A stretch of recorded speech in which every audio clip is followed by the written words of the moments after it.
Hey, what's up everyone? Raging Golden Eagle here, having way too much fun as always. And we've been hearing the SJW screeching about this for years now. There's not enough women in STEM.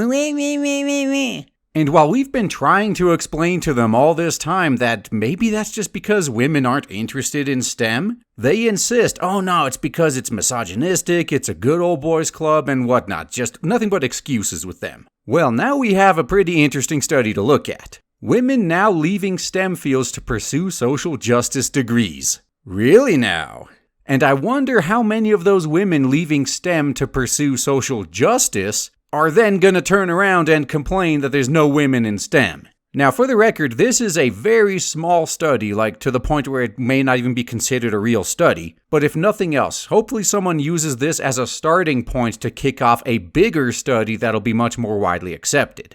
Led by Colorado School of Mines professor Greg Rolifson, the study tracked 34 freshman engineering majors over the course of 4 years to explore what makes students, especially women, abandon engineering in lieu of other fields. So yeah, again, it's pretty small scale. But hopefully with these findings, both sides will do their own larger scale studies. Now let's see if any of you can guess why these women are leaving STEM. Of the 21 female students interviewed, fully 1/3 left engineering by their junior year. Rolifson and his co-author Angela Bielefeld identified one factor common to all female students who left: the desire to help society or other people, or social responsibility. Wow, these women are pretty short-sighted if that's their reason. You think STEM, the field that is literally advancing society and making life better for everybody, is not helping society or other people? Okay, let's go a little bit further. The social responsibility definition includes care for the marginalized and disadvantaged, environmental conservation, and empathy, the professors noted. So using science and technology to invent things that makes the marginalized and disadvantaged less marginalized and disadvantaged doesn't count as helping them?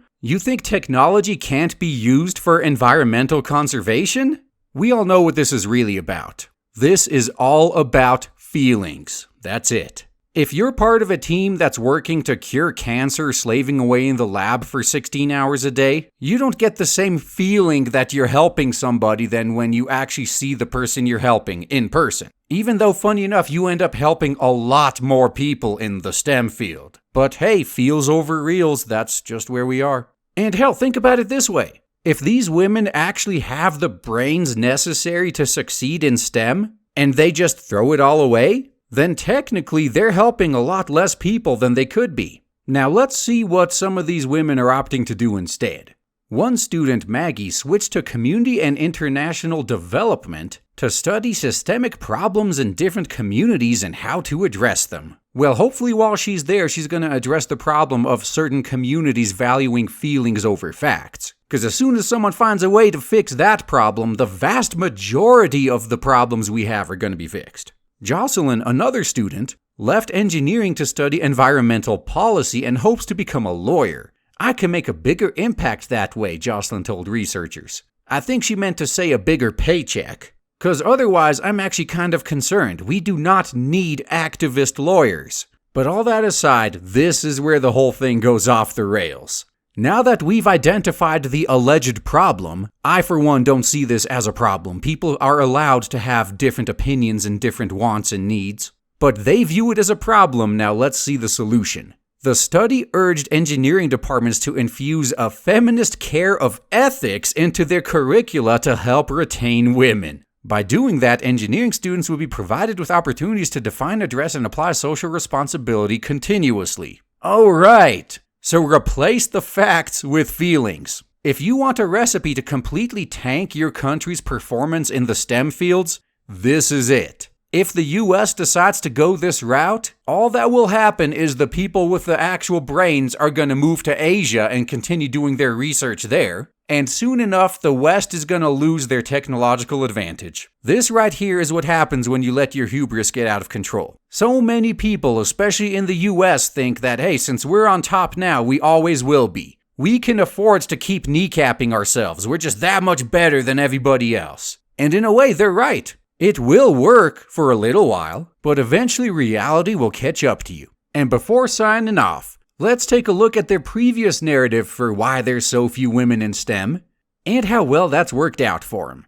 Emerging research suggests that the efforts to produce more female engineers has suffered from the left's activism in service of the gender pay gap narrative. As PJ Media reported last week, a recent study by Skidmore College professors found that scare stories, false tales of how women are allegedly treated in STEM, significantly decreased women's desire to pursue STEM fields. Man, aren't you guys proud of yourselves? You claim to want to get more women into STEM while actively driving them out. And now that that hasn't worked, they've moved on to a different solution. Get more women into STEM by destroying everything that makes STEM great. They literally want to turn STEM into social justice, and they do not see a problem with this. Well, they may not see a problem with it yet, but I'm quite sure China, Korea, Japan, everyone over there in East Asia is watching this and probably encouraging it, because they know what's going to happen. As the number of male geniuses getting fired for bullshit reasons increases, there's going to be a lot more geniuses on the market for them to snap up.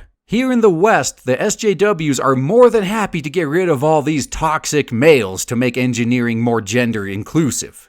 But these guys don't just disappear. Those who want to continue in science are welcomed with open arms over in Asia. It's actually kind of ironic if you think about it. For the longest time, other countries all over the world have been suffering from brain drain because their best and brightest have all been moving to the US. But now the US has declared we don't want the best and brightest, so they're all moving to Asia instead. If you want to know what the source of the next big global power shift is going to be, this right here is definitely a contender. And that's all I gotta say, guys. Thanks for listening.